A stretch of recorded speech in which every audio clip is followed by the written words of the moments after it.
Hi, we've just spent 12 nights on the Celebrity Edge, and over the next few minutes we're going to take you on a tour of the ship, and we'll show you the staterooms, and we'll talk about the food, the drinks, the venues, the activities and the entertainment. And the tour will include lots of video clips and photos. We're going to talk about our exciting itinerary, and then at the end of the video we're going to do as we always do. We're going to give you our honest opinion about what time on Celebrity Edge is like, and we might even make you a little bit jealous by telling you the price that we paid.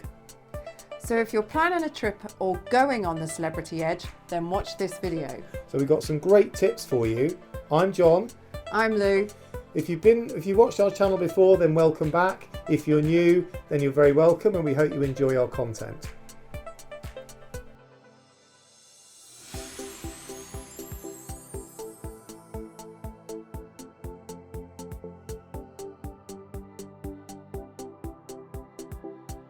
Let's start with having a look at the staterooms.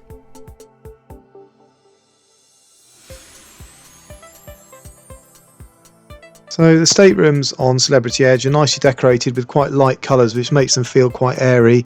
The bathroom in particular felt quite roomy. Now the inside and the standard veranda cabins are pretty much the same size, with the exception of course of the addition of the veranda on a balcony cabin, and on Edge the verandas some of them are slightly controversial because they have what they call an infinite veranda, which is actually inside the stateroom unless you then open the window and put the partition across like this. Now some people we spoke to said they really liked the infinite design, others said they didn't. I think those that did said they liked it because it gave them additional space inside the stateroom. Those that didn't said they preferred the simplicity of just having a standard balcony. I guess the key thing is to be aware of what you're getting before you book. We're going to move on to everybody's favourite topic on a cruise ship now, which is food. Oh yes. Now Celebrity Edge is a little bit different, isn't it? It is, yeah. There are 4 main dining rooms on Celebrity Edge. There's the Cosmopolitan, the Cyprus, the Tuscan and the Normandy, and all of these offer the early sitting at 6 p.m. and the late sitting at 8:30 p.m. and you can also choose anytime dining, but that doesn't guarantee you a time or a table. We were on a late sitting in the Cyprus restaurant, but we did change 3 times to anytime dining so we could experience all 4 restaurants. Now each restaurant has their own kind of theme and their own set menu of 3 starters and 3 entrees. Now these are specific to each restaurant and they say the same for the whole cruise. But in addition, all 4 restaurants also share and offer exactly the same menu as you would kind of expect on a normal cruise, which changes every day. Now this all sounds a bit complex, but actually once you get your head around it, it's pretty flexible actually, and it makes, I think, the main dining experience a little bit more enjoyable. One other thing to bear in mind is that if you're in the Cyprus restaurant and you particularly like something that is on the Tuscan restaurant, you can order that from the Cyprus restaurant, can't you? Yeah, and they bring it to you like you did several times with the lamb, I think it was. Anyway, so yeah, we tried all 4 restaurants. I don't think any of us had a favourite. No, I mean, although they are slightly different, they're not massively so, are they really? No, and they're all really nice. The quality of the food is superb. Yeah, I think it feels like a step up from Royal Caribbean, for example. But I have to say, I did miss the grand dining experience. It's more like restaurants, 4 restaurants, no main. Right, so moving on to speciality restaurants now. These are restaurants that incur an additional fee. Celebrity Edge offers 5. We're on 5.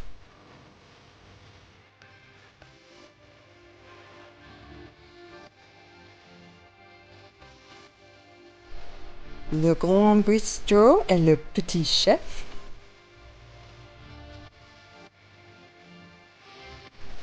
Eden Restaurant.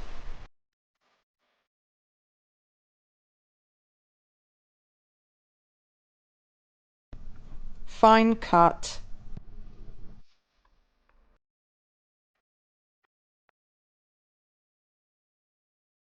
The Rooftop Grill. So we ate in two of the speciality restaurants, that's Eden and the Rooftop Grill. And if you are prepared to pay the additional fee, then I think we would thoroughly recommend both of those, wouldn't we? Definitely. So the traditional buffet on the edge is called the Ocean View, and it's of a pretty good standard, isn't it? Yeah, it's a high standard and it's nice. It's never too busy in there. We could always find a seat.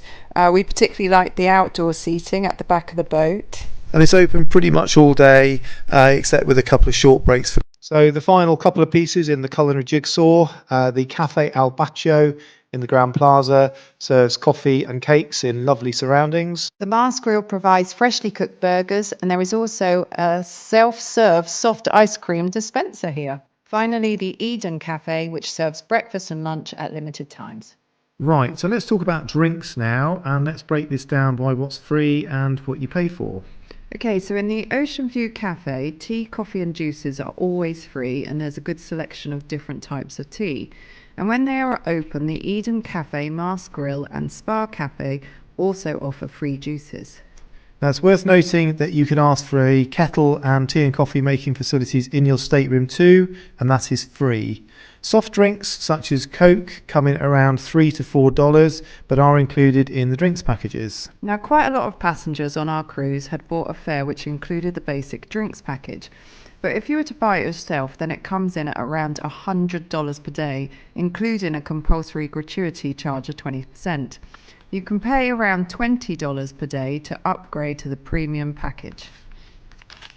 Now, if you don't have the package, then you'll pay between $7 and $10 for a beer, $7 to $14 for a glass of wine, and around $14 for a basic cocktail. You need to add a 20% compulsory gratuity charge to all of these prices. Although it's worth noting that you can bring up to 2 bottles of your own wine on board on embarkation day only. These are supposed to be drunk in your stateroom unless you pay the $25 per bottle corkage charge. Now, you haven't mentioned the other of life's essentials for a while. Other like what essential? Ice cream? Oh, ice cream. Okay, yeah. So there is free ice cream on board Celebrity Edge. You can get ice cream and sorbets available from Scoops, which is in the Ocean View. They also have one flavour of ice cream per day that you have to pay for.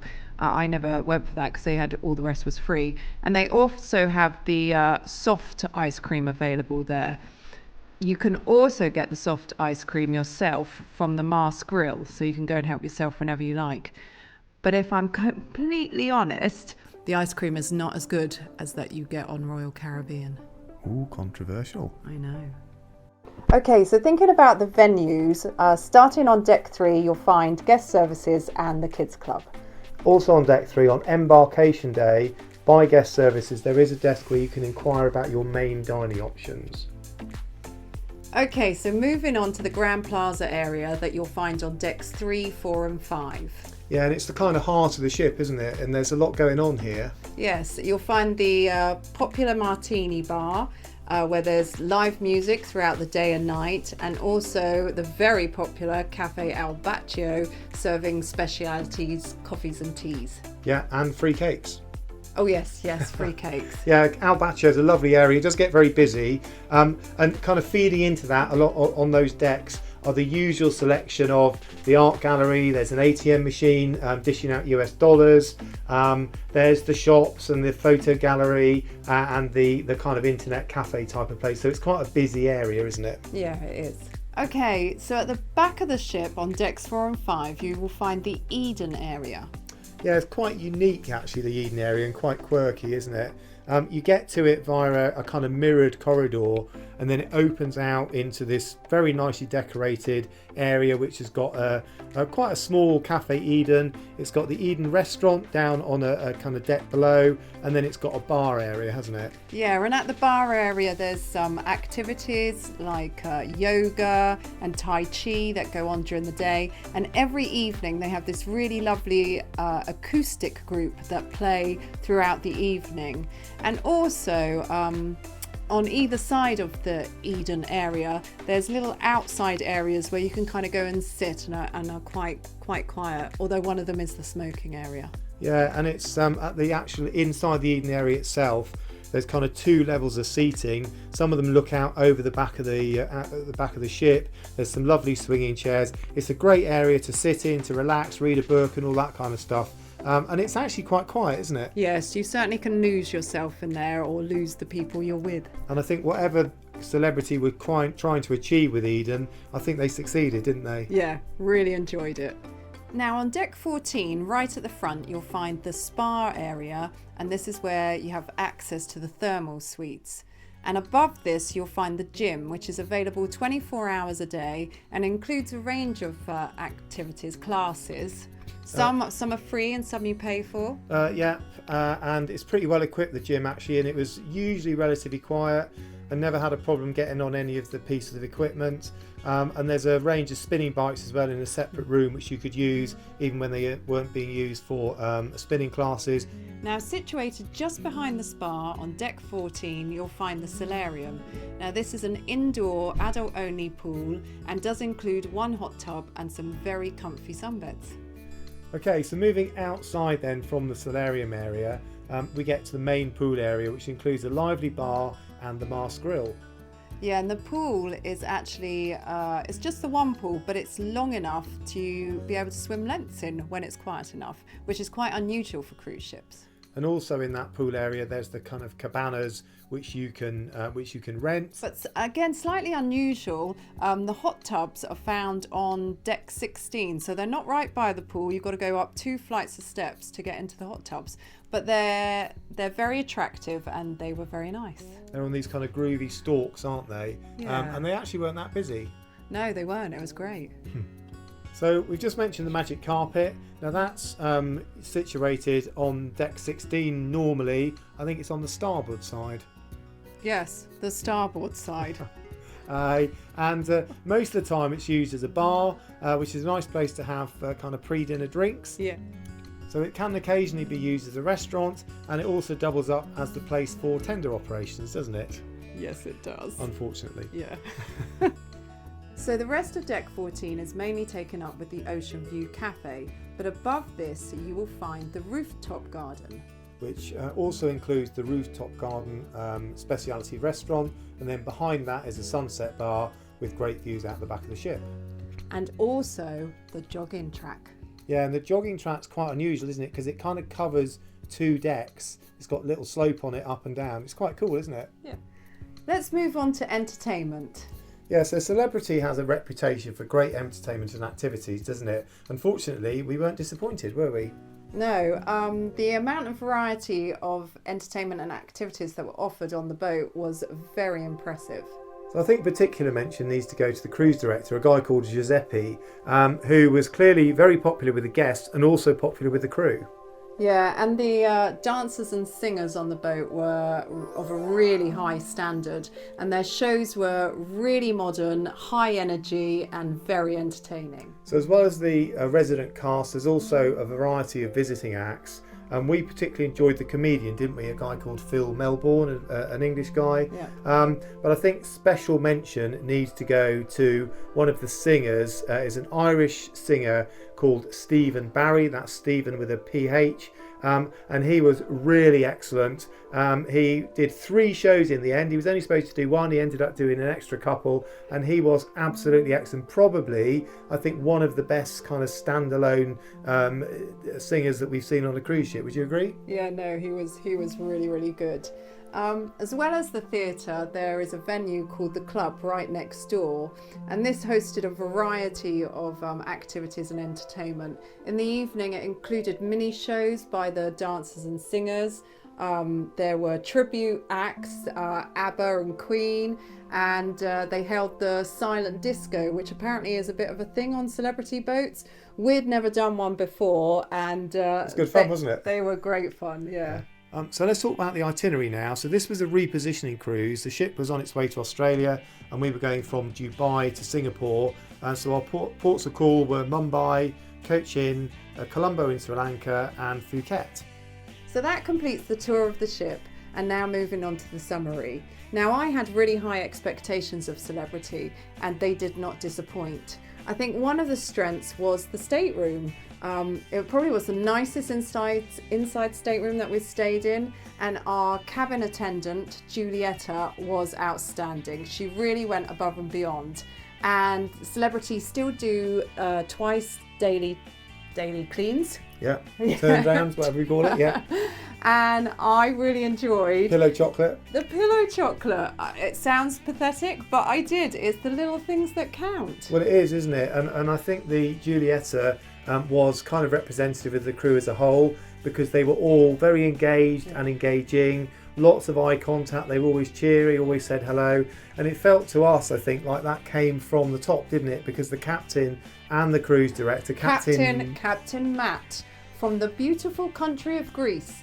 His words, not ours. But he and Giuseppe were both very much kind of front of house all the time, and it felt like the crew fed off that, and I think they enjoyed it, and we enjoyed it because, yeah, the crew were really excellent. So on the whole, the things that I would say need improvement are pretty minor. And for me, they were things such as, before we got on the boat, the amount of information that came through was quite limited. I wasn't aware of how many chic nights there were. I didn't know there was a white party. So I would have liked a bit more information before we got on. Yeah, and there's a couple of little things, wasn't there? Like the app was a little bit glitchy, didn't always tie up with the written daily program, which incidentally is you get a paper version of, which is another strength actually, but it does help if that and the app tie together. Yeah, and I was a bit disappointed that the outdoor movie wasn't working. I quite like that, and it kept being advertised that it was, but it never did. And probably the smallest complaint I have is because the food was so good and such a high standard, but the cookies and the ice cream did let them down a bit. Not going on Celebrity again. No, we are. Okay, so the big ticket item in terms of what Celebrity could do better revolved around the embarkation day in Dubai, some of the immigration in India, but also the tender operations in Phuket. They were kind of borderline chaotic. We're not going to focus on those big time now because they may well have been a function of the fact that this was a repositioning cruise. But there is no doubt that there is significant room for improvement on that one, Celebrity.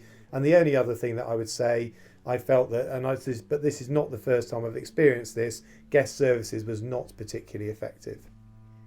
So our top tips for Celebrity Edge would include taking a book to the Eden and getting completely lost and having some me time. Watching one of the nightly shows at the Martini Bar.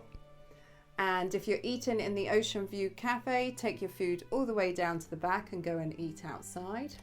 Make sure you take part in one of the later activities in the club, such as the silent disco or one of the shows or one of the tribute nights. And if you haven't got a drinks package, make sure you take your 2 bottles of wine per cabin on embarkation day. Now the pools and the hot tubs in the resort area are particularly quiet in the evening after about 5 o'clock. So if you want a bit of quieter time there, that's a great time to go. And then finally, there's a few little outside areas that I really enjoyed. There's on deck 5 actually, there's one either side of Eden, and there's also one just outside of the Fine Cut Steakhouse. And as promised, we will now reveal the price that we paid.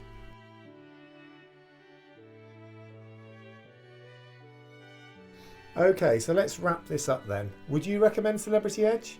I would totally recommend Celebrity Edge. I had an amazing time. Yeah, I absolutely agree. We did have a lovely itinerary, which obviously made a difference. But I think overall, when you consider the price we paid, it represented amazing value for money.